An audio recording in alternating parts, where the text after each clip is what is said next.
They say if you sleep with a doll in the room, it watches you. I never thought I'd end up married to one. My name is Thomas. I've never believed in ghost stories or superstitions. I work from home in IT, and my wife, Lenka, has a 9 to 5 at a local insurance office. Our life is pretty normal. We have a little cat named Daisy who follows Lenka around the house and meows for treats every morning. I make the coffee, Lenka forgets her lunch, and we argue about what to watch at night. Ordinary, or so I thought. 3 months ago, Lenka told me she couldn't clench her left fist. It's like my fingers are made of wood, she joked, but her smile didn't reach her eyes.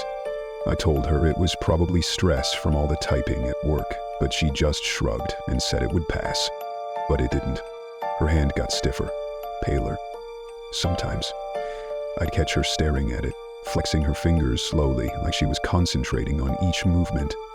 I suggested a doctor, but she refused, saying it was nothing. Soon, it wasn't just her hand.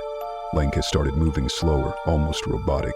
She'd sit for hours on the couch, barely blinking, Daisy curled up beside her, but never in her lap. I'd ask if she was okay, and she'd just nod, her face blank. Sometimes, I'd wake up in the night and see her sitting up in bed, eyes wide open, not moving. Her skin looked waxy in the moonlight. Cold, too, when I touched her. I tried to tell myself it was all in my head. Maybe I was imagining things, or maybe she was just tired. But the more I watched her, the more I started to doubt what was real. Some days she barely spoke. Her voice was thin and flat, like she was reciting lines she'd memorized. Her eyes didn't seem to focus on anything. I'd ask if she wanted to see a doctor, and she'd just shake her head, her neck stiff, her lips curling into a small, unnatural smile. Daisy started avoiding her too. Our sweet little cat would hiss if Lenka reached out with her left hand, then bolt from the room. I'd find Daisy hiding under the bed, refusing to come out until Lenka left for work. I started feeling like a stranger in my own home. I'd watch Lenka from the kitchen doorway, wondering if she was really there at all, expressionless. Was I hallucinating?